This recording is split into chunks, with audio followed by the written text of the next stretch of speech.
नमस्कार दोस्तों, आज हम बात करेंगे यूपीपीसीएस प्रीलिम्स 2024 के फर्स्ट पेपर की। तो चलिए शुरू करते हैं। क्वेश्चन नंबर 1, निम्नलिखित पेशवाओं पर विचार कीजिए तथा इन्हें आरोही काल क्रमानुसार व्यवस्थित कीजिए। आरोही मतलब असेंडिंग ऑर्डर में पूछा गया है।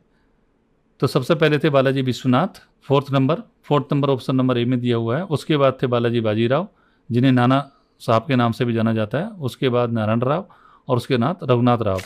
देखो यहाँ पर हमने ये लिस्ट दी हुई है जिसमें मराठा साम्राज्य के छत्रपति शासक और जो पेशवा हैं उनका क्रम दिया हुआ है, उनके नाम दिए हुए हैं। आप यहाँ से देख लीजिएगा और इसका स्क्रीनशॉट भी ले लीजिएगा। नेक्स्ट क्वेश्चन तब चलते हैं। क्वेश्चन नंबर 2, प्राचीन व्यापार के संदर्भ में निम्नलिखित कथनों पर विचार कीजिए। पहला दिया है प्राचीन भारत में बहुत से नदी बंदरगाह के संदर्भ मिलते हैं, जो बिल्कुल सही है। दूसरा दिया है वहाँ सामान और यातायात के बड़े गोदाम थे, ये भी सही है। तो ऑप्शन नंबर ए इसका सही हो जाएगा। क्वेश्चन नंबर 3, बंगाल के निम्नलिखित सेन शासकों को आरोही कालक्रमानुसार व्यवस्थित कीजिए। ये भी असेंडिंग ऑर्डर में पूछा है। तो सबसे पहले हेमंत सेन, तीसरा नंबर देखो ऑप्शन नंबर डी में दिया हुआ है, तो ये ऑप्शन सही जाएगा। फिर उसके बाद विजय सेन, उसके बाद बल्लाल सेन, उसके बाद लक्ष्मण सेन। तो क्वेश्चन नंबर 3 का option D is right answer. Next question की तरफ चलते हैं। देखो यहाँ पर हमने लिस्ट दी हुई है। सेन शासकों से पहले बंगाल में पाल वंश के शासकों का शासन था। तो ये पाल वंश के शासक हैं जिनके नाम और क्रम दिए हुए हैं। उसके बाद ये सेन वंश के शासकों का नाम और क्रम है। आप यहाँ से इन्हें एक बार जरूर देख कर जाएं और इसका स्क्रीनशॉट भी ले सकते हैं। नेक्स्ट क्वेश्चन तरफ चलते हैं। क्वेश्चन नंबर 4, बैरम खां के संदर्भ में निम्नलिखित कथनों पर विचार कीजिए। अकबर ने बैरम खां को खाने की उपाधि दी थी, बिल्कुल सही बात है। सेकंड ऑप्शन है, यह उपाधि साम्राज्य के वजीर के रूप में बैरम खां की नियुक्ति के समय नहीं दी गई, जो कि गलत है। ये नियुक्ति के समय ही दी गई थी, तो ऑप्शन 2 गलत हो जाएगा। तो राइट आंसर ऑप्शन सी केवल एक। बैरम खां के बारे में आप जानते हैं, ये अकबर के जो फादर था हुमायूं, उसके साथ भी ये रहा था।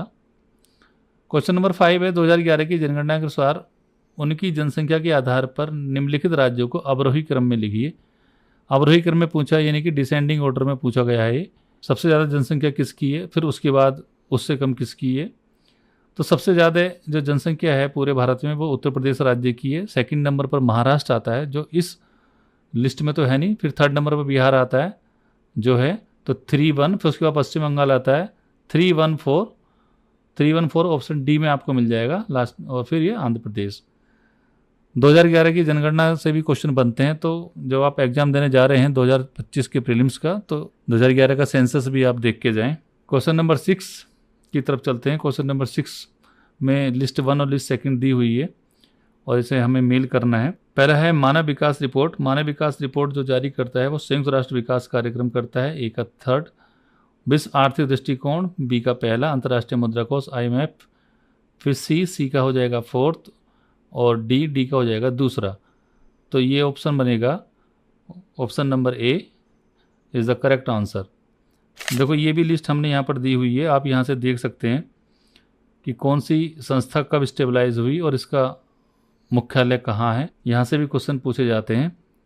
नेक्स्ट क्वेश्चन की तरफ चलते हैं। क्वेश्चन नंबर 7, निम्नलिखित घटनाओं पर विचार कीजिए तथा इन्हें सही कालानुक्रम में व्यवस्थित कीजिए। सबसे पहले से लेकर आखिरी गतिविधि तक। तो प्रधानमंत्री ग्रामोदय योजना, देखो इसका अभी आपको PDF मिल जाएगा जो हमारे टेलीग्राम चैनल पर है। आपको डिस्क्रिप्शन में लिंक मिल जाएगा टेलीग्राम का, वहाँ से जाकर आप PDF डाउनलोड कर सकते हैं और वहाँ से आपको ये आसानी से मिल जाएगा।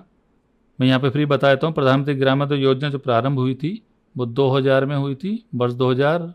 ग्रामीण रोजगार सृजन कार्यक्रम 1995, प्रधानमंत्री रोजगार योजना 1993 और वाल्मीकि अम्बेडकर योजना 2001। इस प्रकार से आप देख सकते हैं। सबसे पहला आएगा थर्ड, फिर उसके बाद 2, third 2, option D correct answer. Next question की तरफ चलते हैं। एक तरफ अर्थशास्त्र लेखक हैं, पुस्तक हैं, तो इसका जो सही ऑप्शन है option number A is the correct answer. Question number 9, निम्नलिखित कथनों में से कौन सा पारिस्थितिकी निकेत के बारे में सही नहीं है। तो इसका ए भी सही है, बी भी सही है, डी भी सही है, लेकिन सी सही नहीं है। सी में लिखा हुआ पारिस्थितिकी निकेत में यदि संसाधन पर्याप्त हैं तो प्रजातियों की संख्या कम हो जाती है, कम नहीं होती है, ज़्यादा हो जाती है। जहाँ पर सभी संसाधन मिलेंगे तो वहाँ प्रजातियों की संख्या ज़्यादा ही होगी, कम नहीं होने की। नेक्स्ट क्वेश्चन की तरफ चलते हैं। क्वेश्चन नंबर 10, एक तरफ जीव मंडल रिजर्व दिए हुए हैं और एक तरफ राज्य दिया हुआ है। सिमलीपाल, आपको पता है सिमलीपाल कहाँ है। सिमलीपाल उड़ीसा में है, नोकरेक मेघालय में है, अगस्त्यमलाई केरल में है और मानस असम में है। तो इसका सही ऑप्शन हो जाएगा ऑप्शन नंबर डी। देखो यहाँ पर हमने 18 रिजर्व की सूची दी हुई है, जो बायोस्फीयर रिजर्व हैं 18, उनकी यहाँ पर सूची दी गई है। आप यहाँ से इनका स्क्रीनशॉट ले सकते हैं, देख सकते हैं, जिसमें कि नीलगिरी सबसे पहला है। नेक्स्ट क्वेश्चन की बात करते हैं, क्वेश्चन नंबर 11। वैज्ञानिक जांच व्यवहारिक आदर्शों के प्रति प्रतिबद्धता पर निर्भर करती है। पहला दिया है। दूसरा दिया है विज्ञान में ईमानदारी विशेष रूप से महत्वपूर्ण है। तो इसके दोनों ऑप्शन सही हो जाएंगे।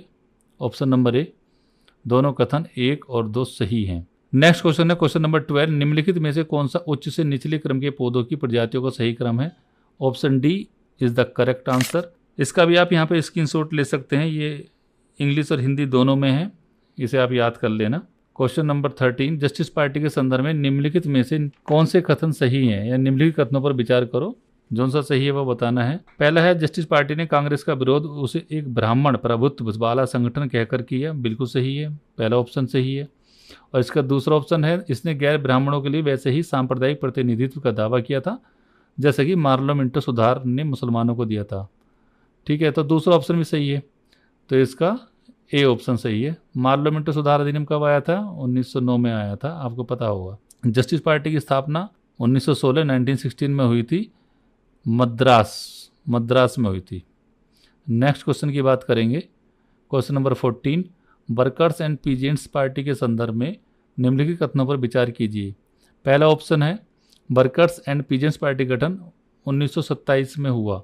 ये 1927 में नहीं हुआ था, ये 1928 में हुआ था, तो पहला ऑप्शन हमारा गलत हो गया। दूसरा है इस पार्टी का उद्देश्य कांग्रेस के अंतर्गत ही काम करना था, जिसमें इसको अधिक क्रांतिकारी रुझान वाली पार्टी और आम जनता का संगठन बनाया जा सके। तो ये सही है, पहला गलत है, तो D option is the correct answer. Question number 15। निम्नलिखित घटनाओं पर विचार करना है और इन्हें क्रोनोलॉजिकल ऑर्डर में हमें बताना है। देखो ये जो संस्थाएं दी हुई हैं ये सब कांग्रेस के स्टेबलाइज होने से पहले की संस्थाएं हैं। इसकी भी यहाँ पर हमने ये लिस्ट दी है, आप यहाँ से देख सकते हैं और इसका स्क्रीनशॉट ले सकते हैं कि कांग्रेस से पहले की कौन कौन सी संस्थाएं थी। यहाँ मैं बता देता हूँ, ईस्ट इंडिया एसोसिएशन की स्थापना जो हुई थी वो 1866 में। नेशनल इंडियन एसोसिएशन की स्थापना हुई थी 1870 में। इंडियन सोसाइटी की स्थापना हुई थी 1872 और इंडियन एसोसिएशन की स्थापना हुई थी 1876। तो इस प्रकार यहाँ पर कौन सा ऑप्शन सही हो जाएगा, क्योंकि ये एकदम क्रम से ही दिए हुए हैं। 66 के बाद 70 आता है, फिर 70 के बाद 72, 76, तो 1 2 3 4, तो option D is the correct answer. Next question को देखते हैं, क्वेश्चन नंबर 16। निम्नलिखित घटनाओं पर विचार करना और इन्हें क्रोनोलॉजिकल ऑर्डर में बताना है।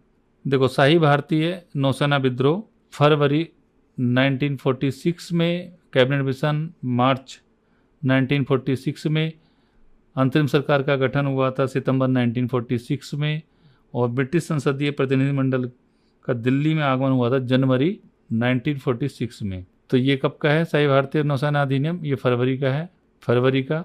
फिर मार्च के बाद है फिर सितंबर, फिर है जनवरी।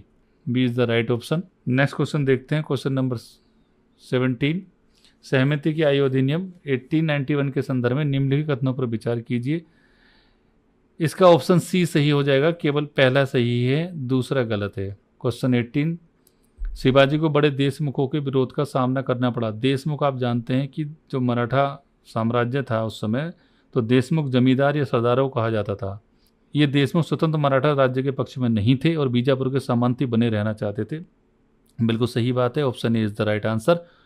Next question, question number 19। Andaman तथा निकोबार द्वीप समूह में निम्नलिखित में से किस कारण से प्रलयकारी प्रवाल विरंजन को आप पढ़ लेना, देख लेना एक बार। प्रवाल विरंजन हुआ था, प्रवालों की सामूहिक मृत्यु हो गई, तो इसका option number B is the correct answer. Next question है क्वेश्चन नंबर 20। अशोक के संदर्भ में है कि अशोक ने जो धर्म की परिभाषा दी है वह राहुल बासु से ली गई है। बिल्कुल सही है। अपने राज्याभिषेक के 14वें वर्ष में अशोक ने धम्म महामात्र नामक एक नवीन प्रकार के कर्मचारी नियुक्ति की, ये भी सही है, तो option number A is the right answer. Next question है क्वेश्चन नंबर 21। निम्नलिखित में से कौन सा एक सही सुमेलित नहीं है? तो पहला दिया है ए, अनुच्छेद 153 राज्यपाल का पद, ये बिल्कुल सही है। दूसरा है अनुच्छेद 154 राज्यपाल का कार्यकारी प्राधिकार, ये भी सही है। तीसरा है अनुच्छेद 155 राज्यपाल को हटाना, ये सही नहीं है, राज्यपाल की नियुक्ति है, डी भी सही है। तो C option is the right answer. Next question है 22, भारत के संविधान में निम्नलिखित में से क्या कथित है? पहला है राष्ट्रपति संसद के किसी भी सदन का सदस्य नहीं होगा, बिल्कुल सही बात है। संसद राष्ट्रपति तथा दोनों सदनों से मिलकर बनेगी, ये भी सही है। तो A option is the right answer. Next question 23, निम्नलिखित कथन पर विचार कीजिए, भारतीय संविधान में कोई संशोधन लाने का उपक्रम किया जा सकता है। तो भैया भारतीय संविधान में कोई भी अगर अमेंडमेंट लाना है, रेजुलेशन पेश करना है, तो या तो लोकसभा या राज्यसभा। तो option B is the right answer. Question number 24, Bharat के निर्वाचन आयुक्त के निम्नलिखित में से कौन से कार्य हैं? लोकसभा पहला दिया है, लोकसभा के अध्यक्ष और उपाध्यक्ष तथा राज्यसभा के उपसभापति के पदों के लिए निर्वाचन करवाना। यह इनके लिए निर्वाचन नहीं करवाता क्योंकि ये नियुक्त होते हैं। दूसरा है नगर पालिकाओं नगर निगमों के लिए निर्वाचन करवाना, बिल्कुल नहीं, क्योंकि इनके लिए निर्वाचन का कार्य राज्य निर्वाचन आयोग करता है। तीसरा है उपयुक्त निर्वाचन से उत्पन्न सभी संदेहों और विवादों का निर्णय। जब ऊपर कोई ये चुनाव करवाता ही नहीं, निर्वाचन करवाता ही नहीं, तो उसके विवाद और संदेह का ये निर्णय कैसे करेगा? तो ये भी गलत हो जाएगा। तो option D is the right answer. Next question देखेंगे, क्वेश्चन नंबर 25, निम्नलिखित में से कौन सा एक सही सुमेलित नहीं है? जी के राव समिति प्रखंड स्तर पर नियोजन सही है, दंतेवाला समिति ग्रामीण ऋण सही है, संथानम समिति पंचायती राज वित्त ये सही नहीं है, अशोक मेहता समिति पंचायती राज संस्थाएं ये सही है। तो option C is not correct. तो ऑप्शन सी इसका सही आंसर हो जाएगा। नेक्स्ट क्वेश्चन तब चलते हैं, क्वेश्चन नंबर 26, निम्नलिखित में से कौन सा जैविक अनुक्रम की प्रावस्थाओं का सही क्रम है? तो ऑप्शन डी इसका सही हो जाएगा। क्वेश्चन नंबर 27, कथन और कारण दिया गया है। कथन में है सापेक्षिक आर्द्रता वायु के तापमान में वृद्धि के साथ घटती है, और कारण दिया गया है बाष्पीकरण में वृद्धि के साथ निरपेक्ष आर्द्रता में वृद्धि होती है। देखो इसका कथन और कारण दोनों सही है, लेकिन व्याख्या सही नहीं है। तो option A is the right answer. Next question 28, निम्नलिखित में से कौन सा सही सुमेलित नहीं है? पहला दिया है इकोक्लाइन। इकोक्लाइन संक्रमण क्षेत्र को बताता है, ठीक है, ये सही सुमेलित नहीं है। फिर है थर्मोक्लाइन। थर्मोक्लाइन समुद्र में तापमान बताता है, यानी कि गहरे समुद्र का तापमान बताता है। गहरे समुद्र में तापमान, गहरे समुद्र में जो तापमान का तेजी से घटना बताता है थर्मोक्लाइन, ठीक है। और हेलोक्लाइन बताता है लवणता, ये भी इससे संबंधित नहीं है, ये बताता है लवणता के बारे में, समुद्र की लवणता के बारे में बताता है। इसमें राइट आंसर हो जाएगा पाइनोक्लाइन। तो B is the right answer 28 का। नेक्स्ट क्वेश्चन देखते हैं 29, सूची 1 सूची 2 को सुमेलित करना है। पौधारोपणशाला। पौधारोपणशाला की जो अवधारणा है वो अवधारणा दी थी सीओ सावर ने, एका थर्ड। क्रायोफाइट स्टेपी, ये मिलता है आपको टुंड्रा प्रदेशों में। विश्व के पुष्पीय क्षेत्र की अवधारणा एडोल्फ हेंगलर ने दी थी, और पुस्ताज घास के मैदान हंगरी में मिलते हैं। तो डी का 1, ए का 3, B is the right answer. 29 का बी हो जाएगा। 30 नंबर का क्वेश्चन है, एल्युमिनियम संयंत्र दिए हुए हैं, राज्य दिए हुए हैं, कि कौन सा इनमें सुमेलित नहीं है? अलुपुरम अलवाय, ये एल्युमिनियम संयंत्र है, नालको का हिस्सा है, बिल्कुल सही है, ये केरल में है। बेलगावी, ये भी केरल में है। मुरी छत्तीसगढ़ में नहीं है, ये झारखंड में है। मुरी कहाँ है? ये झारखंड में है मुरी, ठीक है। और हीराकुंड भी सही है। तो C is the right answer. Next question है क्वेश्चन नंबर 31, निम्नलिखित युग्मों राष्ट्रीय उद्यान राज्य संघ राज्य क्षेत्र में से कौन सा सही सुमेलित नहीं है? मतलब इसमें नेशनल पार्क के बारे में पूछा है आपसे, कौन सा नेशनल पार्क किस राज्य में है, ठीक है। तो राजाजी उत्तराखंड में सही है, बांदीपुर कर्नाटक में सही है, सिमलीपाल उड़ीसा में सही है, पिन वैली जम्मू कश्मीर में नहीं है, ये हिमाचल प्रदेश में है। नेक्स्ट है क्वेश्चन नंबर 32, कथन और कारण दिया गया, हिमालय अभी भी ऊंचा हो रहा है, बिल्कुल सही बात है। भारतीय टेक्टोनिक प्लेट यूरेशियन प्लेट से टकरा रही है, ये कारण में बताया, ये भी सही है। तो C option is the right answer. Question number 33, सूची को सुमेलित करना है। एक तरफ कोयला भंडार है, एक तरफ राज्य है। तो हुतर जो कोयला भंडार है वह मिलेगा आपको झारखंड में। हुतर कहाँ है? झारखंड में। इव नदी आपको मिलेगा उड़ीसा में। तातापानी रामकोला मिलेगा आपको छत्तीसगढ़ में। और उमरिया मिलेगा आपको मध्य प्रदेश में। तो डी का 1 है और ए का 4, ए का 4 डी का 1।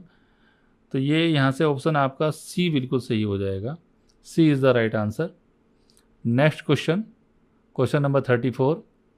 एक तरफ नहरें हैं, दूसरी तरफ नदियाँ, आपको सुमेलित करना है। ऊपरी बारी दोआब नहर, ये रावी से संबंधित है। सरिंद नहर सतलुज, गुड़गांव हरियाणा वाली यमुना नहर, और इंदिरा गांधी नहर सतलुज रावी। तो ए का 4, बाकी 1 2 3। तो इसका सही ऑप्शन हो जाएगा option number C. Option number C is the right answer. Next question 35। निम्नलिखित युग्मों फसल विशेषता में से कौन सा सही सुमेलित नहीं है? ये पूछा नहीं है। एक वर्ष में चावल की 3 फसलें पैदा करने वाला राज्य पश्चिम बंगाल, सही है। फिर है चावल उत्पादन में बिहार का योगदान, चावल उत्पादन में बिहार का योगदान, ये गलत है। बाकी ये सही है, सी भी और डी भी सही है। तो B is the right answer question number 35 का। नेक्स्ट क्वेश्चन देखते हैं, क्वेश्चन नंबर 36। कपास फसलों के संदर्भ में पूछा गया है। पहला दिया है कपास मुख्यतः खरीफ की फसल है, बिल्कुल सही है। दूसरा है कपास के उत्पादन के लिए वार्षिक जो वर्षा है वो 50 से 75 सेंटीमीटर के बीच होनी चाहिए, ये भी सही है। तो option A is the right answer. Next question है क्वेश्चन नंबर 37। कथन दिया गया है, कारण दिया गया है। कथन में है लाल मृदा भारत के दूसरे सबसे बड़े मृदा समूह को दर्शाती है, बिल्कुल सही है। कारण लाल मृदा काली मृदा को दक्षिण पूर्व उत्तर दिशाओं से घेरे हुए है। वैसे दोनों सही है लेकिन व्याख्या सही नहीं करता। Option C is the right answer. Question number 38। एक तरफ शहर का नाम है, दूसरी तरफ योजना बनाए जाने की अवधि है। तो पहला दिया है कांचीपुरम, कांचीपुरम वही पल्लवों के समय का है, मंदिरों के शहर के रूप में जाना जाता है, ये प्राचीन काल का शहर है। तो ए का चौथा आ जाएगा। तो B is the right answer. Next question, question number 39। प्रसिद्ध स्थानीय तूफान और स्थान क्षेत्र मिलान करना है। आम्र वर्षा, आम्र वर्षा जो होती है वो तटीय कर्नाटक क्षेत्र में होती है। फूलों वाली बौछार, फूलों वाली बौछार होती है केरल में। काल बैसाखी, माता काली, माता काली के बारे में ज़्यादातर आपको बंगाल में देखने मिलेगा, तो पश्चिम बंगाल।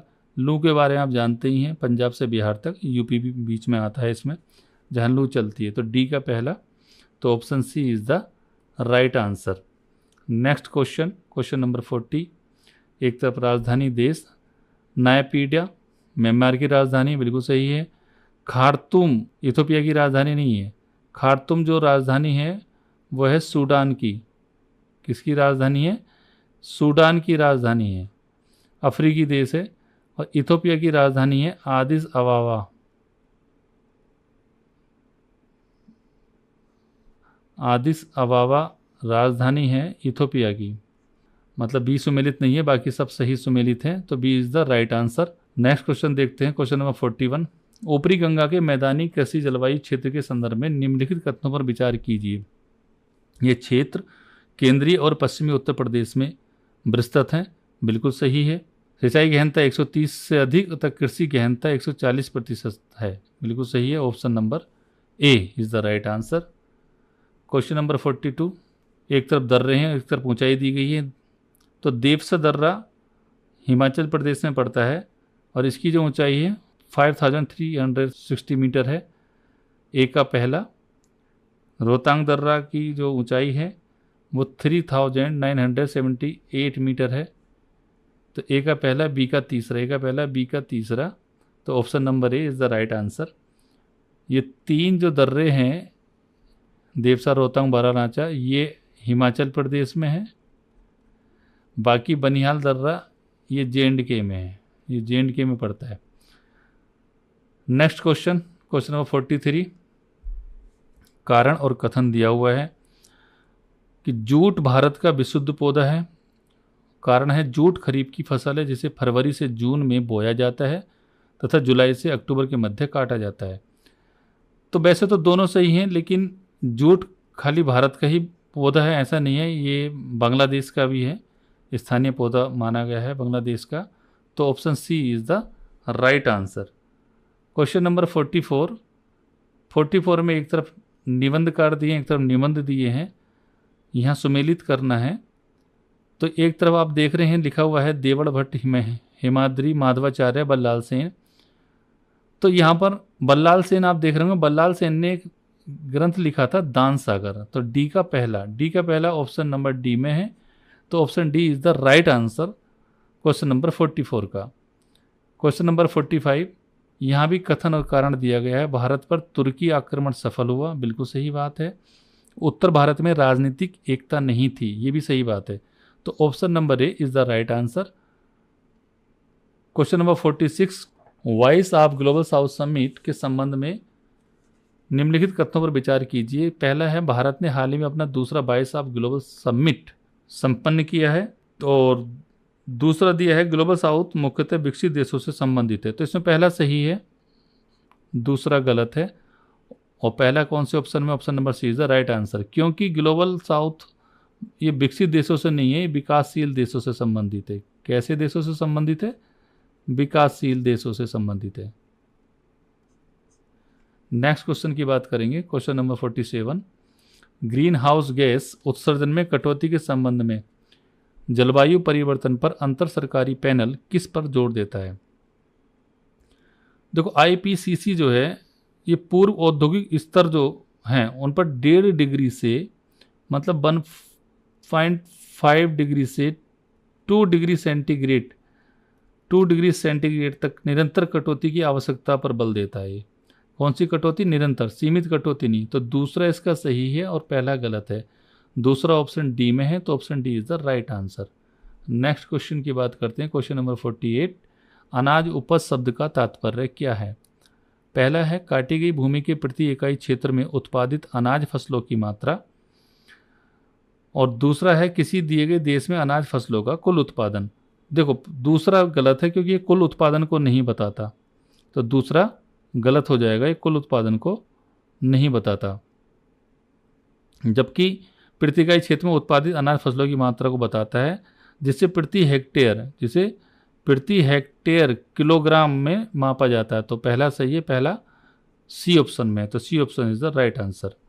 क्वेश्चन नंबर 49, जुलाई सितंबर 2019 और जुलाई सितंबर 2022 के बीच भारत में बेरोजगारी दर के बारे में क्वेश्चन है। पहला, यह स्थिर रही है। स्थिर रहने का मतलब नहीं है भैया, स्थिर नहीं रही है। दूसरा, ये घट गई, हाँ बिल्कुल गिरावट आ गई है। तो 2 सही है और 1 गलत है। क्वेश्चन नंबर 49 का A option is the right answer.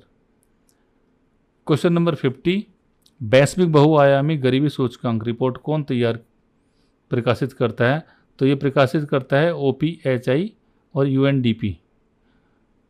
तीसरा और चौथा, थर्ड और fourth, option D is the right answer. Next question 51, कथन और कारण दिया हुआ है। सतत विकास की अवधारणा, ये कथन में है कि सतत विकास की धारणा को ब्रेटलैंड रिपोर्ट द्वारा लोकप्रिय बनाया गया। सही बात है। देखो ब्रेटलैंड रिपोर्ट जो आई थी वो आई थी 1987 में, कभी कभी यहाँ से पूछ लेता है। और कारण में दिया गया है ब्रेटलैंड रिपोर्ट को विकास की सीमाओं के रूप में भी जाना जाता है। विकास की सीमाएं देखो इधर इंग्लिश में दिया है द लिमिट ऑफ ग्रोथ, ये विकास की सीमाओं के रूप में नहीं जाना जाता। तो दूसरा जो कारण है वो इसका गलत है। तो ए सही, तो option D is the right answer. मैं यहाँ पर बता दूं ब्रेटलैंड रिपोर्ट को जो कहा गया है या जिस रूप में माना जाता है उसे कहा गया है हमारा साझा भविष्य, यानी कि आवर कॉमन फ्यूचर। इसे क्या कहा गया है? Our common future.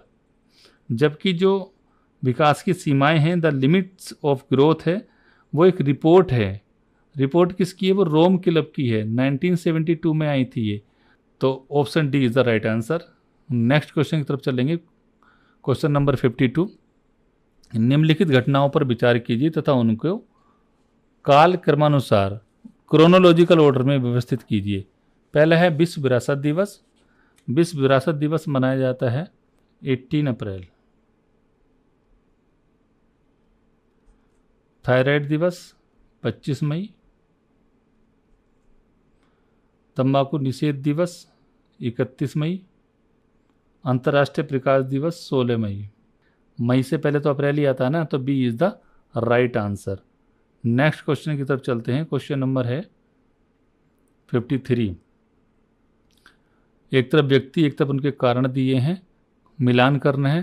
पहला है गोपी थोटाकुरा। गोपी थोटाकुरा पहले भारतीय अंतरिक्ष पर्यटक हैं ये, तो ए का थर्ड। और दीपा कर्माकर एशियाई चैंपियनशिप में स्वर्ण जीतने वाली पहली भारतीय जिम्नास्ट हैं, बी का पहला। ए का थर्ड और बी का पहला, तो B is the right answer, यहाँ से आप देख सकते हैं। नेक्स्ट क्वेश्चन, क्वेश्चन नंबर 54, कथन और कारण दिया हुआ है। कथन में वर्ष 2023-24 के दौरान सिंगापुर भारत में एफडीआई का सबसे बड़ा स्रोत बनकर उभरा। सही बात है, करेक्ट है ये। कारण है भारत मॉरिशस कर संधि संशोधन से भारत में प्रत्यक्ष विदेशी निवेश के प्रमुख स्रोतों के रूप में देशों में बड़ा बदलाव आया है। दोनों सही हैं, तो option C is the right answer. Next question 55, R21 matrix MTM क्या है? तो एक वैक्सीन है ये मलेरिया के खिलाफ। किसके खिलाफ? मलेरिया के। लेकिन इसे बनाया किसने? सीरम इंस्टीट्यूट ऑफ इंडिया ने। तो A option is the right answer. Serum institute of India और ऑक्सफोर्ड ने मिलकर बनाया ये मलेरिया के खिलाफ एक वैक्सीन, एक टीका है। नेक्स्ट क्वेश्चन, क्वेश्चन नंबर 56, निम्नलिखित में से किसने, देखो एक करंट का क्वेश्चन है 2024 का, उस समय का। तो 2024 में जो कांस फिल्म फेस्टिवल था उसमें पूछा गया था कि सर्वश्रेष्ठ अभिनेत्री का पुरस्कार, तो अनसुईया सेन गुप्ता, इन्हें मिला था द सेमलेस फिल्म के लिए, सेमलेस। तो बी ऑप्शन इसका सही था। Question number 57, Rudra M second missile के संदर्भ में है कि पहला दिया है इसमें, यह हवा से हवा में मार करने वाली मिसाइल है। देखो ये हवा से हवा में नहीं, हवा से सतह पर मार करने वाली मिसाइल, तो पहला ऑप्शन गलत। दूसरा दिया इसका परीक्षण मई 2024 में राजस्थान में किया गया था। राजस्थान में नहीं किया गया था, उड़ीसा में किया था DRDO ने, उड़ीसा में, तो दूसरा भी गलत है। तो B option is the right answer, ना तो एक नहीं दो। नेक्स्ट क्वेश्चन, क्वेश्चन नंबर 58, ये उस समय के जो नवनिर्वाचित हेड ऑफ स्टेट बने हैं, मतलब देशों के जो मुखिया बने हैं उनके नाम है और ये देशों के नाम है। इसका जो सही ऑप्शन है option number C is the right answer. Question number 59, निम्नलिखित युग्मों को जिनमें दक्कन ट्रैप विशेषता में से कौन सा सही सुमेलित नहीं, ये बताना है। तो पहला दिया है मध्य ट्रैप की मोटाई, ये बिल्कुल सही है। तीसरा सही है और डी भी सही है। जबकि बी में दिया है सागरीय पात पर जंतुओं के अवशेष, इसमें जो है ताजे पानी के जीवों के जीवाश्म होते हैं, कि सागरीय की जगह ताजे पानी होना चाहिए था, ताजे पानी के। तो बी इज नॉट करेक्ट, तो B is the right answer question number 59 का। नेक्स्ट क्वेश्चन, क्वेश्चन नंबर 60, कथन दिया, कारण दिया है कि द्वितीय विश्व युद्ध के दौरान खोजी गई जेट धाराएं ऊपरी वायुमंडल में चलने वाली पूर्वी तेज प्रवाही हवाएं हैं।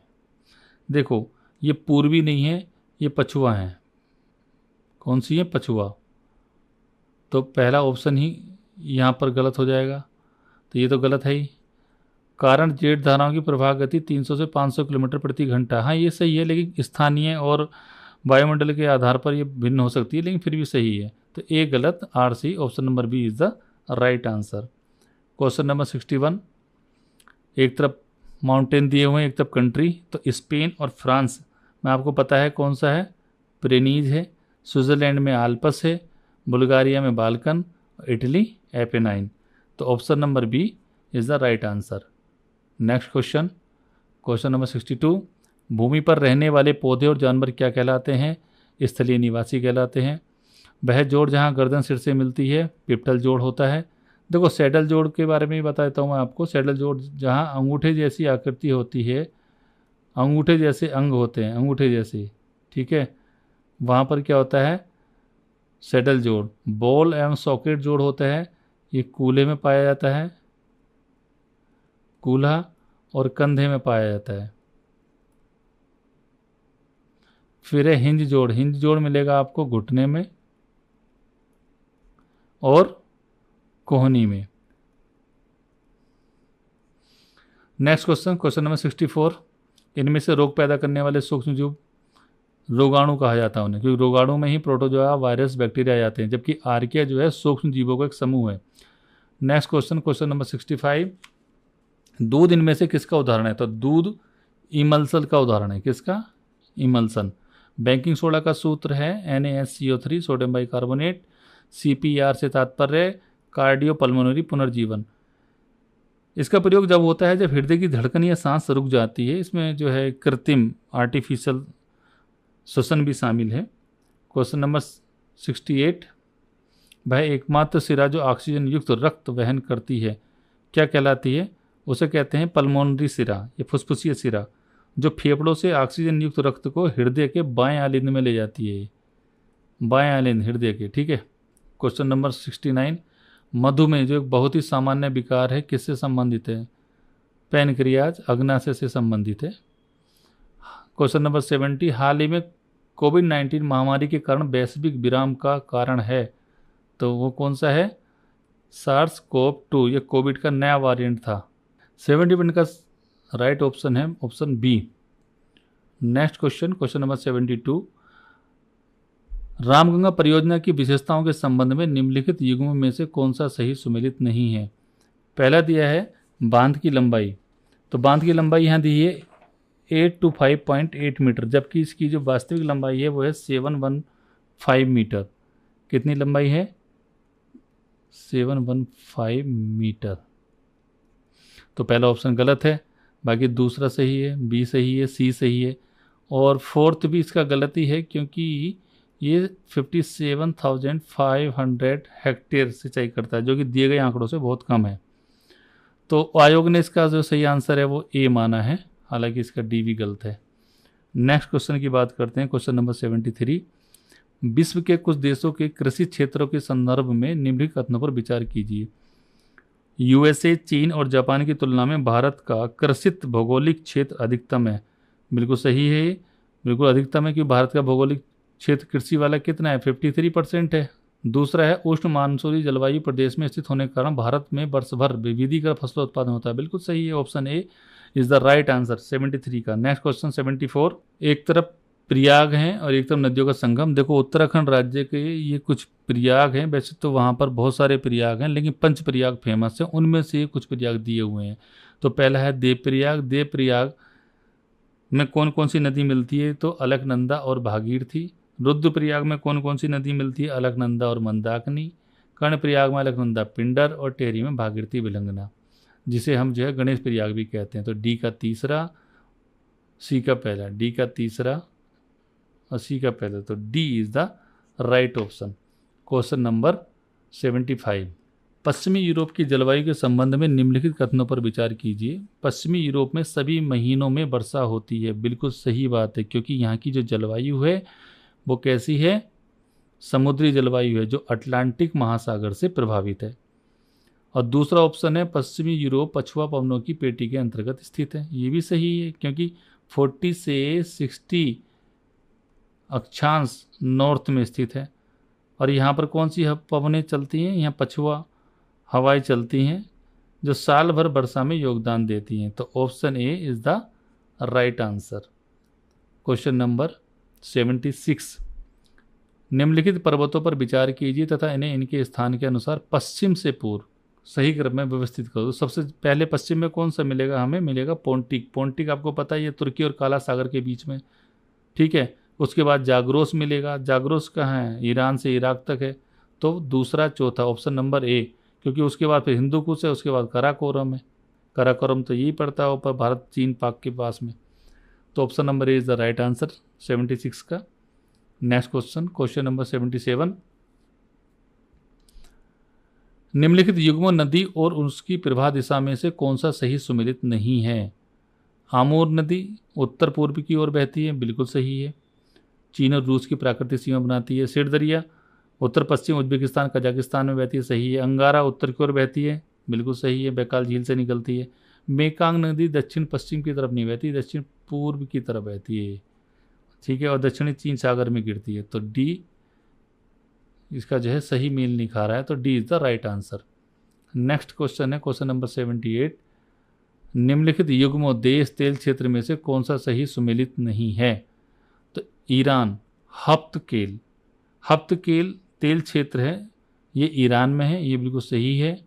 सऊदी अरब में धारन है, इराक में जुबैर है, लेकिन कुवैत में कासगन नहीं है। ये कासगन कहाँ है? ये कजाकिस्तान में है। कहाँ है ये? कजाकिस्तान में है ये, कजाकिस्तान। तो ये B is the right answer. Next question है 79, भूमध्य सागरीय जलवायु के संदर्भ में निम्नलिखित कथनों पर विचार कीजिए। यहाँ शीत ऋतु में वर्षा होती है, बिल्कुल सही है। दूसरा ऑप्शन है शीतकालीन अयनांत के कारण वायुदाब पेटियां दक्षिण की ओर खिसक जाती हैं, ये भी सही है। तो D is the right option. Next question, question number 80, ये करंट का क्वेश्चन है पिछले साल का। अप्रैल 2024 में हुए माओवाद विरोधी ऑपरेशन के संदर्भ में निम्नलिखित में से कौन सा कथन सही है? पहला है यह महाराष्ट्र के गढ़चिरौली में हुआ था। देखो महाराष्ट्र के गढ़चिरौली में नहीं हुआ था, ये छत्तीसगढ़ के बीजापुर में हुआ था। ये छत्तीसगढ़ के बीजापुर में हुआ था और ये बीएसएफ ने किया था। तो ऑप्शन केवल 2 वाला सही है जो ए में दिया हुआ है, तो A option is the right answer. Next question 81, ISRO द्वारा विकसित प्रवाह सॉफ्टवेयर के संदर्भ में निम्नलिखित में से कौन सा कथन सही है? पहला है विक्रम साराभाई अंतरिक्ष केंद्र की अग्रणी उपलब्धि है, बिल्कुल सही है। दूसरा है अंतरिक्ष वाहनों के प्रारंभिक वायुगतिकीय डिजाइन के लिए बड़ी संख्या में विन्यास के मूल्यांकन की आवश्यकता होती है। मतलब अंतरिक्ष वाहनों की प्रारंभिक जो वायु गति के डिजाइन है उसकी सुविधा प्रदान करता है। तो दोनों सही हैं, तो 81 का D option is the right. Next question 82, कथन दिया है, कारण दिया है। कथन में कहा गया है अप्रैल 2024, ये भी करंट का है, अप्रैल 2024 में भारत ने फिलीपींस को ब्रह्मोस सुपरसोनिक क्रूज मिसाइल प्रदान की, बिल्कुल की। और टोटल कितनी देनी है? 1375 मिसाइल देनी है, पहला बैच दे दिया है। दूसरा, मिसाइल की मारक क्षमता 490 किलोमीटर है। ये 490 नहीं है, ये 290 है, अब 450 कर दी गई है, ये गलत है। तो ए सही है, आर गलत है, तो option D is the right answer. Next question, question number 83, ये भी करंट का है। कोहिमा शांति स्मारक और इको पार्क के संदर्भ में बताना है। तो 8 मार्च को इसका उद्घाटन गया था, ये 8 मार्च को इसका उद्घाटन नहीं हुआ था, ये 8 मई था, तो पहला ऑप्शन गलत है। इसे दक्षिण कोरिया द्वारा विकसित किया जाएगा, ये भी गलत है क्योंकि इसे जापान द्वारा विकसित किया जाएगा। तो दोनों ऑप्शन इसके गलत, तो B is the right answer. Next 84, प्रतिभाशाली प्रारंभिक पेशेवरों के लिए गतिशीलता व्यवस्था योजना मैट्स के संदर्भ में निम्नलिखित में से कौन सा कथन सही है? यह है भारत और ऑस्ट्रेलिया के बीच एक द्विपक्षीय ढांचा है, बिल्कुल सही है। दूसरा, इस योजना में अध्ययन के विशिष्ट क्षेत्रों में ज्ञान और कौशल वाले भारतीय स्नातकों 18 से 30 वर्ष की आयु को 2 वर्ष के तक ऑस्ट्रेलिया में रहने की पेशकश की जाएगी। दोनों सही हैं, D option is the right answer. Question number 85, परमाणु सुरक्षा पर अंतर्राष्ट्रीय सम्मेलन के संदर्भ में कौन सा कथन सही है? ये भी करंट का है। पहला इसमें गलत है क्योंकि जो है ये 25 नहीं है, 20 मई से 24 मई के बीच हुआ था। दूसरा ऑप्शन इसमें बिल्कुल सही है, तो दूसरा कौन से में सही है? ऑप्शन नंबर ए में। Option number A is the right answer question number 85 का। क्वेश्चन नंबर 86, पिरुल लाओ पैसे पाओ अभियान के संदर्भ में निम्नलिखित में से कौन सा कथन सही है? तो पहला है ये जंगल की आग को कम करने और ग्रामीणों को आय प्रदान करने से संबंधित है, हाँ सही है। ये उत्तराखंड के मुख्यमंत्री ने इस अभियान की शुरुआत की, दोनों सही है, D option the right answer. Next question की बात करेंगे। नेपाल भारत अंतर्राष्ट्रीय संस्कृत सम्मेलन 2024 के संदर्भ में निम्नलिखित में से कौन सा कथन सही है? नई दिल्ली में आयोजित किया गया था, ये गलत है, नई दिल्ली में आयोजित नहीं किया गया था, ये किया गया था कहाँ? काठमांडू में, काठमांडू। अभी आप देख लेना जैन जी ने जो किया है नेपाल में, उसके बारे में थोड़ा देख लेना, कौन वहाँ प्राइम मिनिस्टर बना है, कौन प्रेसिडेंट बना है। और नेक्स्ट है दूसरा वाला, यह 3 दिवसीय सम्मेलन नीति अनुसंधान प्रतिष्ठान द्वारा आयोजित किया गया था, ये सही है। तो जहाँ दूसरा दिया है वही सही है, तो A option is the right answer. Next question, lunar polar exploration mission के संदर्भ में कौन सा कथन सही है? ये भारत जापान के बीच संयुक्त चंद्र मिशन के लिए साझेदारी है जो भविष्य में लॉन्च किया जाएगा, बिल्कुल सही है। जाक्सा मिशन के लिए लैंडर विकसित करने के लिए जिम्मेदार है, जबकि इसरो रोवर और लॉन्च वाहन को संभाला, ये गलत है। जाक्सा रोवर को देखेगा और इसरो लैंडर, ये उल्टा दिया हुआ, तो दूसरा इसमें सही नहीं है, पहला सही है। तो पहला कौन से में सही है? Option number C is the right answer. Question number 89, शारीरिक दंड उन्मूलन के लिए दिशा निर्देशों के संदर्भ में निम्नलिखित में से कौन सा कथन सही है? 26 अप्रैल 2024 को तमिलनाडु स्कूल शिक्षा विभाग ने दिशा निर्देश जारी किए थे, ये सही है। ये दिशा निर्देश छात्रों के शारीरिक और मानसिक स्वास्थ्य की सुरक्षा पर केंद्रित, ये भी सही है। Option number D is the right answer. Question number 90, FL/91 के संदर्भ में कौन सा कथन सही है? भारत में शुरू की गई नई एयरलाइन है, बिल्कुल सही है। करंट का क्वेश्चन है, इसकी उड़ान 18 मार्च 2024 को मनोर अंतर्राष्ट्रीय हवाई अड्डे से शुरू हुई थी। Option number D is the right answer. Manor अंतर्राष्ट्रीय हवाई अड्डा कहाँ है? गोवा में स्थित है। नेक्स्ट क्वेश्चन है क्वेश्चन नंबर 91। तो प्रधानमंत्री आवास योजना जो शुरू हुई थी वो नवंबर 2016 में हुई थी, और ये डेट थी यहाँ पर 20 नवंबर। जल जीवन मिशन 15 अगस्त 2019, स्वच्छ भारत मिशन ये 2 अक्टूबर, और प्रधानमंत्री उज्ज्वला योजना 1 मई 2016, जब बलिया से शुरू किया गया था, इसे याद होगा आपको। तो option B is the right answer. Next question, मानव विकास सूचकांक HDI में किन संकेतकों का उपयोग किया जाता है? आय का यूज किया जाता है, शिक्षा का, पर्यावरण की स्थिति नहीं की जाती, और संभावित आयु का। तो 1 2 4 C is the right answer. देखो यहाँ पर भी ये सब योजनाएं आ गई हैं, ये आपको हमारे टेलीग्राम चैनल पे मिल जाएंगी, जिसका लिंक हमने डिस्क्रिप्शन में दे दिया है, आप वहाँ से जाकर इसे डाउनलोड कर सकते हैं। स्वच्छ भारत मिशन, अभी ये ऊपर भी था इसका आंसर, कब शुरू हुआ? 2014। प्रधानमंत्री कौशल विकास योजना 2015। प्रधानमंत्री गरीब कल्याण योजना 2016। प्रधानमंत्री महिला शक्ति केंद्र योजना 2017। तो 14, 15, 16, 17, 1 2 3 4 1 2 3 4 कौन से? Option C is the right answer. Next question, question number 94। Malthus ने तर्क दिया कि जनसंख्या डैश में बढ़ती है, तो कैसे बढ़ती है? ये बढ़ती है ज्यामितीय आधार पर, जबकि कृषि उत्पादन या फूड प्रोडक्शन जो बढ़ता है वो बढ़ता है अर्थमेटिक आधार पर, यानी कि ज्यामिति 2 4 6, और जो अंक गणितीय है वो कैसे? 1 2 3 4। अर्थमेटिक का इस तरीके से बढ़ेगी 1 2 3 4, वो बढ़ेगी कैसे? जनसंख्या पॉपुलेशन बढ़ेगी आपकी ज्योमेट्रिक आधार पर। नेक्स्ट क्वेश्चन की बात करते हैं, क्वेश्चन नंबर 95। आर्थिक सर्वेक्षण 2022-23 के अनुसार बढ़ते वैश्विक आपूर्ति व्यवधानों के जवाब में भारत सरकार ने कौन सी राजकोषीय नीति की प्रतिक्रिया अपनाई? ऐसे क्वेश्चन को आप थोड़ा सा ढंग से पढ़ लेंगे, एज्यूम कर लेंगे तो अच्छे से बता पाएंगे। जैसे खाद्य और उर्वरक सब्सिडी में कमी करना है, कमी क्यों करेंगे भाई? ईंधन और आयातित उत्पादों पर कर बढ़ाना, कर क्यों बढ़ाएंगे? तो पहला ऑप्शन गलत है, दूसरा गलत है। ईंधन और कुछ आयातित उत्पादों पर कर कम कर सकते हैं, ये सही है, तो option is the right answer. Next question, question number 96। प्रधानमंत्री श्रम योगी मानधन योजना, ये है आपकी 55 रुपये से लेकर 200 रुपये प्रति माह तक। फिर है प्रधानमंत्री जीवन ज्योति बीमा योजना 436 से 436 प्रति वर्ष। प्रधानमंत्री सुरक्षा बीमा 20 रुपये, और अटल पेंशन हितधारी के अनुसार। तो डी का पहला यही है और कहीं है ही नहीं, तो ए। नेक्स्ट क्वेश्चन देखते हैं, क्वेश्चन नंबर 97। कथन और कारण दिया गया है। कथन में कहा गया है विकास को जीवन स्तर और कल्याण में वृद्धि के रूप में परिभाषित किया जाता है, ये बिल्कुल सही है।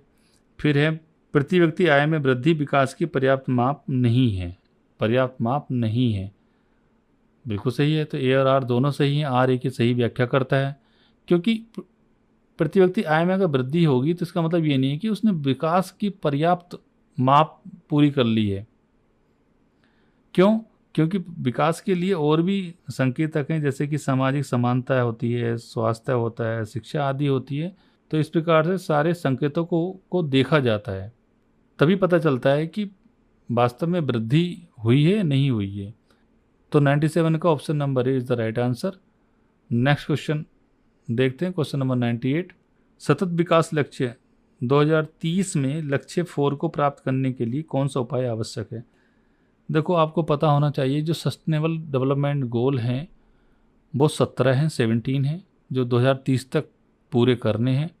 और लक्ष्य 4 में शिक्षा की बात की गई है, एजुकेशन की बात की गई है। हालांकि तुम्हें ये मालूम होना चाहिए कि कौन सा गोल किससे संबंधित है। यहाँ पर जो गोल है वो 4 की बात हो रही है, 4 में एजुकेशन है, तो पहला ऑप्शन इसका सही हो जाएगा। शिक्षा को निःशुल्क और अनिवार्य बनाना एजुकेशन की बात है, दूसरे वाले में भी एजुकेशन की बात है, तीसरे में कृषि की, और फोर्थ में टेक्नोलॉजी की बात है। तो ये इससे मेल नहीं खाते। तो पहला दूसरा A option is the right answer. Question number 99 में दिया है, which of the following freedom is not guaranteed by the Indian constitution under article 19, यानी कि अनुच्छेद 19 के अंतर्गत निम्नलिखित में से कौन सी एक स्वतंत्रता की भारतीय संविधान द्वारा गारंटी नहीं दी गई है। तो आपको मालूम है कि संपत्ति वाली नहीं दी गई है जिसे 44वां संविधान संशोधन हुआ था 1978 में, हटा दिया गया था, बाकी सब है। नेक्स्ट क्वेश्चन, क्वेश्चन नंबर 100, कथन कारण दिया गया है। कथन में दिया गया है, भारतीय संविधान के अनुसार एक ही व्यक्ति एक ही समय में 2 या 2 से अधिक राज्यों के राज्यपाल के पद पर कार्य नहीं कर सकता। यहाँ दिया है नहीं कर सकता, जो कि गलत है, कर सकता है। राष्ट्रपति के हाथ में पावर है, वो सब दे सकता है 2 राज्यों की भी कमान। और कारण दिया है भारतीय संविधान के अनुच्छेद 153 में एक आ गया है कि प्रत्येक राज्य के राज्यपाल होगा, बिल्कुल सही है। तो ए गलत, आर सही, B is the right option. Next question तब चलते हैं, क्वेश्चन नंबर 101 दिया गया है, निम्नलिखित में से कौन से जोड़े का मिलान सही नहीं है। सही नहीं है पूछा गया है।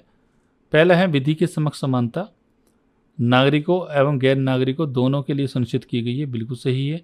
लोक सेवाओं में अवसर की समानता केवल भारत के नागरिकों के लिए सुनिश्चित है, बिल्कुल सही है। किसी नए राज्य की स्थापना करना संसद की शक्ति है, बिल्कुल सही है। किसी राज्य का नाम बदलना राज्य विधानमंडल की शक्ति है, ये सही नहीं है, इसलिए ऑप्शन डी इस करेक्ट आंसर। नेक्स्ट क्वेश्चन तब चलते हैं, क्वेश्चन नंबर 102, लिस्ट 1 को लिस्ट 2 से मेल करना है। भारत की संचित नीति 266 अनुच्छेद 266 में, वित्त आयोग 280 में होता है, वित्तीय आपातकाल अनुच्छेद 360 में, भारत का नियंत्रक मालिका परीक्षा अनुच्छेद 148। तो option C is the right answer. Next question, question number 103, भारतीय संविधान में शोषण के विरुद्ध अधिकार के अंतर्गत निम्नलिखित में से किसकी परिकल्पना की गई है। शोषण के विरुद्ध अधिकार दिया है आपका आर्टिकल 23 और 24 में, जिसमें मानवदेह व्यापार, बलाश्रम, कारखानों और खदानों का मजदूरी में निषेध है। तो 2 और 3 option A is the right answer. जबकि अस्पृश्यता वाला दिया गया अनुच्छेद 17 में और अल्पसंख्यकों के हितों की सुरक्षा आर्टिकल 29 में। नेक्स्ट क्वेश्चन है, क्वेश्चन नंबर 104, निम्नलिखित समूह में से किसमें केवल आगत उपकरण डिवाइस है। इनपुट डिवाइस का मतलब क्या है कि जो कंप्यूटर के अंदर डाटा इनपुट करते हैं, मतलब डाटा इनपुट, कंप्यूटर में डाटा इनपुट करने के लिए। तो कौन कौन से हैं, माउस, कीबोर्ड, स्कैनर। 105 का हो जाएगा सी और 106 का हो जाएगा ऑप्शन सी। 107 का ऑप्शन हो जाएगा ऑप्शन बी। 108 का हो जाएगा option A. Option A is the right answer. 109 का हो जाएगा ऑप्शन सी। केवल एक सही है इसमें, क्योंकि ये करंट का है, ये जकार्ता में नहीं हुई थी, ये नई दिल्ली में हुई थी। Next question 110, FWD 200B। तो ये इसके दोनों ही सही हैं, option D is the right answer. Question 111 के भी दोनों ही सही हैं, तो इसका right answer option D is the right answer. Question 112, एक तरफ मिलिट्री एक्सरसाइज है और एक तरफ उनकी डेट दी गई है, 2024 का करंट से रिलेटेड क्वेश्चन है, तो इसका जो सही आंसर हो जाएगा option B is the right answer. Next question 113, सक्सकाम घाटी के संदर्भ में है। देखो सक्सकाम घाटी कहाँ है, ये है गिलगित क्षेत्र में। कौन से क्षेत्र में है, गिलगित। और गिलगित क्या है, ट्रांस हिमालयन और काराकोरम वाले क्षेत्र में, ठीक है। तो इसका भी दोनों सही हो जाएंगे, option D is the right answer. Question number 114 का भी आपको हमारे टेलीग्राम से इसका PDF मिल जाएगा, जिसका लिंक हमने इस डिस्क्रिप्शन में दे दिया है, आप वहाँ से इसे देख सकते हैं। मैं यहाँ पर बता देता हूँ, समन्वित ग्रामीण विकास कार्यक्रम ये शुरू हुआ था 1978 में। स्वर्ण जयंती ग्राम स्वराज योजना ये 1999। राष्ट्रीय ग्रामीण रोजगार गारंटी अधिनियम 2006, जिसे नरेगा बोलते हैं, जनधन योजना 2014। अब आप देख लीजिए कौन सा ऑप्शन पहले आएगा। तो पहला ही आएगा, तो पहला, दूसरा, तीसरा, चौथा, A option is the right answer. Next question number 15, आर्थिक समृद्धि के संदर्भ में निम्नलिखित में से कौन सा कथन सही है। तो भारतीय अर्थव्यवस्था एक अल्पविकसित अर्थव्यवस्था है, पहला दिया है, ये बिल्कुल सही है। भारतीय अर्थव्यवस्था मिश्रित अर्थव्यवस्था है, ये भी सही है।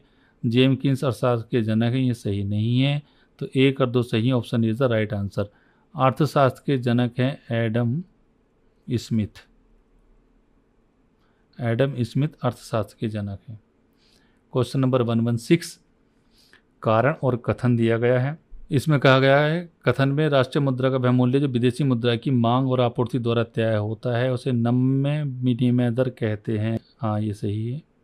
और कारण है विदेशी मुद्रा की मांग और आपूर्ति केंद्रीय बैंक द्वारा निर्धारित होती है, ये सही नहीं है। तो option D is the right answer.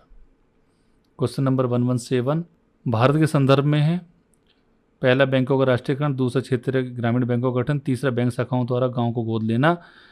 तो इनमें से किन्हें भारत में वित्तीय समावेशन प्राप्त करने के लिए उठाया कदम माना जाता है? तो ये तीनों को माना जाता है। Option B is the right answer.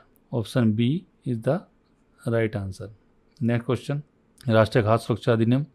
देखो, राष्ट्रीय खाद्य सुरक्षा अधिनियम 2013 को लागू हुआ था। पहला और दूसरा सही है, तीसरा सही नहीं है। तो पहला दूसरा D option is the right answer. Next question 119 question में दिया है कथन और कारण दोनों सही हैं और व्याख्या सही करता है। 119 का सी इज द राइट आंसर। 120 का इसमें पूछा है वर्ष 2022 में प्रवासियों द्वारा भेजी गई राशि क्रम के अनुसार बताना, रैंक के अनुसार कि सबसे ज़्यादा किसने भेजी। तो भारत ने सबसे ज़्यादा भेजी होगी, भारत का फर्स्ट पर है, तो भारत का है फर्स्ट पर। तो सी का पहला कौन से पर दिया है? तो सी का पहला बी पर दिया है, ये दिया है, एक ही जगह है, तो B is the right answer. तो सबसे ज़्यादा देखो क्वेश्चन नंबर 121, एक तरफ राज्य है, दूसरी तरफ राज्यों के दौरान खर्च किया गया पैसे का क्रम है कि सबसे ज़्यादा किसने खर्च किया। तो सबसे ज़्यादा करता है उत्तर प्रदेश, यूपी फर्स्ट, तो बी का पहला यहाँ है, महाराष्ट्र का है सेकंड और ए का दूसरा, बी का पहला और ए का दूसरा। तो option number B is the right answer. Next question है कथन और कारण का। भारतीय संविधान का अनुच्छेद 352 आपातकालीन स्थितियों की घोषणा से संबंधित है और आपातकालीन स्थिति किसी भी समय उत्पन्न हो सकती है। पहला एकदम सही है, दूसरा किसी भी समय उत्पन्न नहीं हो सकती क्योंकि इसके आधार हैं युद्ध, बाह्य आक्रमण और सशस्त्र विद्रोह। 122 का ऑप्शन ए करेक्ट आंसर है। ए और आर दोनों सही, किंतु आर ए की सही व्याख्या नहीं करता, तो 122 का ए आंसर माना है आयोग ने। नेक्स्ट क्वेश्चन है क्वेश्चन नंबर 123, ICT आधारित ई गवर्नेंस के संदर्भ में निम्नलिखित में से कौन सा कथन सही नहीं है? भाई, ई गवर्नेंस सरकार की पारदर्शिता को कम करता है। कम कहाँ करेगा, बढ़ाएगा, तो पहला गलत हो जाएगा। दूसरा है ई गवर्नेंस से सरकार की लागत कम हो जाती है, बिल्कुल सही है। तीसरा, ई गवर्नेंस से सरकार में नागरिकों का योगदान बढ़ जाता है, बिल्कुल बढ़ जाता है। फोर्थ है ई गवर्नेंस नौकरशाही की लाल फीताशाही को बढ़ाता है, नहीं भी, क्यों बढ़ाएगा इसे? तो दूसरा तीसरा option number B is the right answer. Next question है 124, संघ लोक सेवा आयोग को निम्नलिखित में से किन स्रोतों से कार्य शक्तियाँ प्राप्त होती हैं? संविधान, संसदीय कानून, कार्यकारी नियम और आदेश, परंपराएं सभी से होती हैं। इन सबसे वो अपनी शक्तियां और कार्य ग्रहण करता है। 125 में पूछा है कि कौन सा एक सही सुमेलित है। क्या पूछा है? कौन सा एक सही सुमेलित है? निर्वाचन आयोग, आपको पता है निर्वाचन आयोग इसमें होता नहीं, 125 में, वो 324 में होता है। राष्ट्रीय अनुसूचित जाति आयोग, ये भी 338 में होता है। वित्त आयोग 280 में होता है। राष्ट्रीय पिछड़ा आयोग, option D is the right answer. Next question 126, Shankari Prasad बनाम भारतीय संघ, ये आपको क्रोनोलॉजिकल ऑर्डर में लगाना है। तो शंकरी प्रसाद बनाम भारत संघ ये 1951 का मामला है। सज्जन सिंह बनाम राजस्थान राज्य ये 1965 का मामला है। ये गोरखनाथ बनाम पंजाब राज्य 1967 का है। और ये तो वर्ल्ड फेमस है केशवानंद भारती बनाम केरल राज्य 1973 का। 51, 65, 67, 73, 1, 2, 3, 4 C is the right option. Next question number 127, इसमें बताना है कि जो अमेंडमेंट हुए हैं कॉन्स्टिट्यूशन में वो कब कब हुए हैं। तो जैसे 42वां कॉन्स्टिट्यूशन अमेंडमेंट था, वो कब हुआ? वो 1976 में हुआ। इसे मिनी कॉन्स्टिट्यूशन भी कहा जाता है। 52वां कॉन्स्टिट्यूशन जो अमेंडमेंट हुआ है वो हुआ है 1985 में, दल बदल से संबंधित था। 86 में हुआ है, 86वां संशोधन हुआ है 2002 में, शिक्षा से संबंधित था। और 96वां कॉन्स्टिट्यूशन अमेंडमेंट 2011 में, जो उड़िया के स्थान पर ओडिया शब्द को रखा गया था। तो सही option D is the right answer. Question number 128, 1 to 8 का option number C is the right answer. सहकारी संघवाद की संज्ञा दी है ग्रीनविल हॉस्टिल ने। सौदेबाजी संघवाद की संख्या दी है मॉरिस जोन्स ने। अर्ध संघवाद की संख्या दी है केसी वियर ने। और केंद्रीकरण प्रवृत्ति आइवर जेनिंग्स ने। तो ए का 4 ए की जगह है, तो option C is the right answer. Question number 1 to 9, Balwant Rai Mehta समिति द्वारा अनुशंसित त्रिस्तरीय पंचायती राज में निम्नलिखित में से कौन सा एक स्तर नहीं है? पंचायत समिति है, ग्राम पंचायत है, जिला पंचायत है, न्याय पंचायत नहीं है। बलवंत राय मेहता समिति कब आई थी? 1957 में। नेक्स्ट क्वेश्चन है क्वेश्चन नंबर 130, लोकपाल और लोकायुक्त अधिनियम 2013 के अनुसार लोकपाल की नियुक्ति राष्ट्रपति द्वारा एक चयन समिति की सिफारिशें प्राप्त करने के बाद की जाएगी, जिसके अध्यक्ष प्रधानमंत्री होंगे तथा जिसमें अन्य लोगों के अलावा निम्नलिखित शामिल होंगे: भारत के मुख्य न्यायाधीश या उनके द्वारा नाम निर्दिष्ट उच्चतम न्यायालय के न्यायाधीश, हाँ बिल्कुल होगा। राज्यसभा के सभापति ये नहीं होंगे, उपराष्ट्रपति होता है ना राज्यसभा का सभापति, ये नहीं होने का। बाकी लोकसभा अध्यक्ष लोकसभा में विपक्ष का नेता होगा, तो option D is the right answer. Next question की तरफ चलते हैं। Question number 131, Congress socialist party के संदर्भ में निम्नलिखित कथनों पर विचार कीजिए। जनवरी 1934 में कांग्रेस सोशलिस्ट पार्टी का गठन किया गया था। तो पहले में जो दिया है वो गलत दिया है, क्योंकि ये जनवरी में नहीं हुआ था, ये हुआ था 17 मई 1934 में। तो पहला ऑप्शन गलत। दूसरा है समाजवादी से सहानुभूति के होने के कारण औपचारिक रूप में जवाहरलाल नेहरू इस दल में शामिल हुए।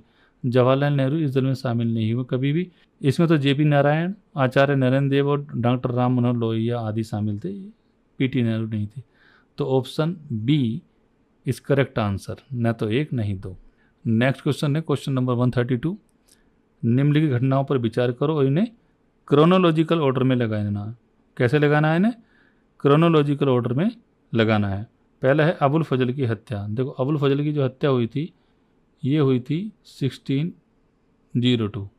शेख मुबारक की मृत्यु हुई थी 1593। फैजी की मृत्यु हुई थी 1595। और दनियाल जो अकबर का बेटा था उसकी मृत्यु हुई थी 1605 में। तो सबसे पहले कौन सा? शेख मुबारक। दूसरा, उसके बाद तीसरा, दूसरा तीसरा, दूसरा तीसरा। तो सी is the right answer.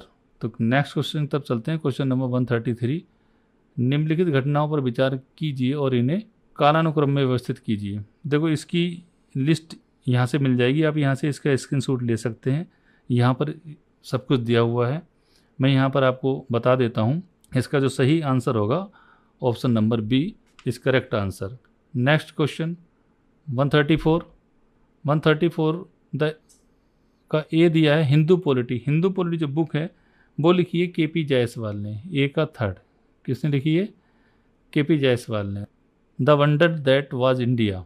B का जो है वो है दूसरा, ए एल बासम। तो बी का दूसरा। फिर an introduction to the study of Indian history, ये डी कोसाम्बी ने लिखी है। तो सी का पहला एक ही जगह है, option number C is the right answer. Next question 135, कथन कारण दिया है। इसका सही आंसर हो जाएगा option C is the right answer, क्योंकि उनकी शिकायतें केवल भारत में अन ब्रिटिश राज के खिलाफ थी, पूरी तरह खारिज नहीं किया था, तर्क दिया था उनकी नीतियों के खिलाफ। तो option C is the right answer. 136 का option B is the right answer. 137 का देखो बेल्लो विद्रोह जो हुआ था वो 1806 में हुआ था, 1806। नाना फडणवीस की मृत्यु हुई थी 1800 में। बेरीज अली को वापस बुलाया गया था 1805 में। और एंग्ल नेपाली युद्ध हुआ था 1814 में, जो 1816 में संगोली की संधि से समाप्त होता है। तो इसमें पहले कौन सा आएगा? दूसरा, फिर आएगा तीसरा। तो 2, 3 फिर 1, 4। तो option is the right answer. Next question है क्वेश्चन 138। 138 में रिवोल्ट दिए हैं, एक तरफ लीडर दिए हैं कि कौन सा रिवोल्ट किस लीडर से रिलेटेड था। तो पाई का विद्रोह था जगबंधु विद्याधर महापात्र से। तो ए का 4 और ए का 4 एक ही जगह दिया है, तो A is the right answer. पाई का विद्रोह कब हुआ था? ये हुआ था 1817 में। कब हुआ था? 1817। बरेली विद्रोह हुआ था 1816 में। मालाबार हुआ था 1921 और सिलहट विद्रोह हुआ था 1782। नेक्स्ट क्वेश्चन, क्वेश्चन नंबर 139, निम्नलिखित दिवसों पर विचार कीजिए और इन्हें कालानुक्रम में व्यवस्थित कीजिए।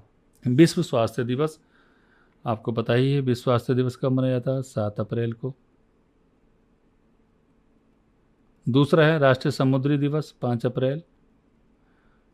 फिर है विश्व एथलेटिक्स दिवस, 7 मई।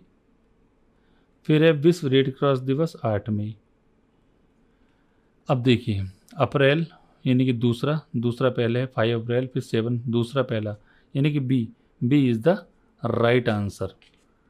नेक्स्ट क्वेश्चन 140, सूची 1 को सूची 2 से मिलान करना है। देखो ये 2024 के अवार्ड हैं, आप जब पेपर देने जाएं 2025 का तो 2025 के अवार्ड देख के जाएं। इसका जो सही आंसर है option A is the right answer. 141 vitamin A को पता ही है क्या बोलते हैं, अंधापन यानी कि ब्लाइंडनेस।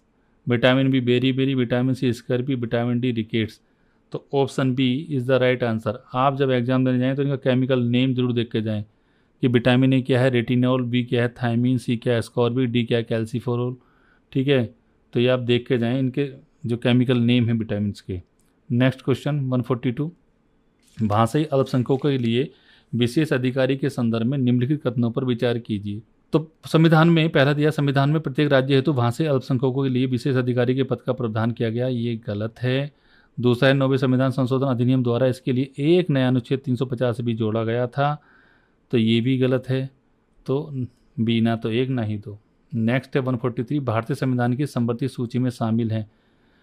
ये भारतीय संविधान की समवर्ती सूची में ही शामिल हैं। देखो आप जो है संघ सूची भी देख के जाना कितने विषय हैं, संघ सूची और राज्य सूची भी देख के जाना कौन कौन से मुख्य विषय हैं, ये तो सब देख के ही जाना आप। नेक्स्ट क्वेश्चन है 144, फातिमा बीबी के बारे में है, जो भारत के सर्वोच्च न्यायालय की पहली महिला न्यायाधीश थी फातिमा बीबी। ये सही है, वो भारत ही नहीं एशिया के किसी भी न्यायालय की पहली महिला न्यायाधीश रही हैं।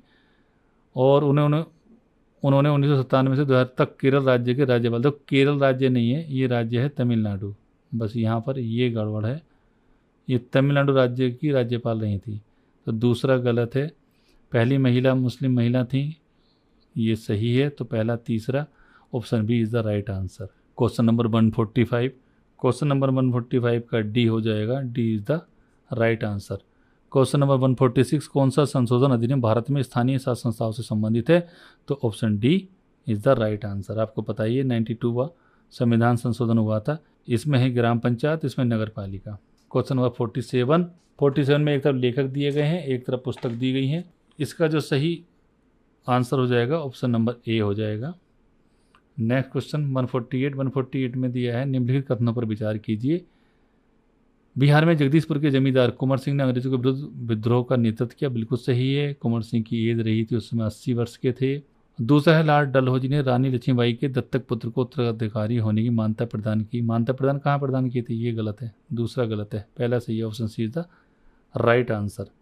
नेक्स्ट और सेकंड लास्ट देखते हैं, निम्नलिखित विदेशी यात्रियों पर विचार कीजिए तथा उन्हें आरोही कालक्रमानुसार व्यवस्थित कीजिए। इतसिंह 671 से 695 के बीच की घटना है। अलबरूनी ये 11वीं शताब्दी में आया महमूद गजनवी के साथ। वेनसांग 629 और 644-45 तक रहा, हर्षवर्धन के समय आया। फाहियान चंद्रगुप्त विक्रमादित्य के समय आया। अब आप देख लीजिए सबसे पहले कौन, फिर उसके बाद कौन, उसके बाद कौन। तो सबसे पहले आया फाहियान, तो बी, फोर्थ वाला कहाँ है, बी में है, तो B is the right answer. Next question है लास्ट 150वां क्वेश्चन है और उसमें कथन और कारण दिया गया है। बलवन जो गुलाम वंश का शासक रहा है उससे संबंधित क्वेश्चन है कि बलवन ने अपने शासन को सुदृढ़ बनाया और अब संपूर्ण सत्ता को अपने हाथों में केंद्रित कर लिया है, बिल्कुल सही है। कारण है वह उत्तर पश्चिम सीमा को मंगोल आक्रमणों से सुरक्षित करना चाहता था, हाँ ये भी सही है, वो सुरक्षित तो करना चाहता था लेकिन उसका जो मुख्य उद्देश्य था वह था अपनी प्रतिष्ठा और शक्ति को बनाए रखना चाहता था, इसलिए उसने सारी शक्ति को अपने हाथों में केंद्रित कर लिया था। तो लेकिन व्याख्या इसकी सही नहीं कर रहा है, तो ऑप्शन सी इसका राइट हो जाएगा। आपको मालूम होना चाहिए इसने एक नीति चलाई थी रक्त और लोह की नीति, रक्त और लौह की नीति चलाने वाला कौन था? बलवन। तो इस प्रकार ये यूपीपीसीएस प्रारंभिक परीक्षा 2024 का पेपर 1 का एनालिसिस था। आप इसे एक बार देख कर जाएं। धन्यवाद।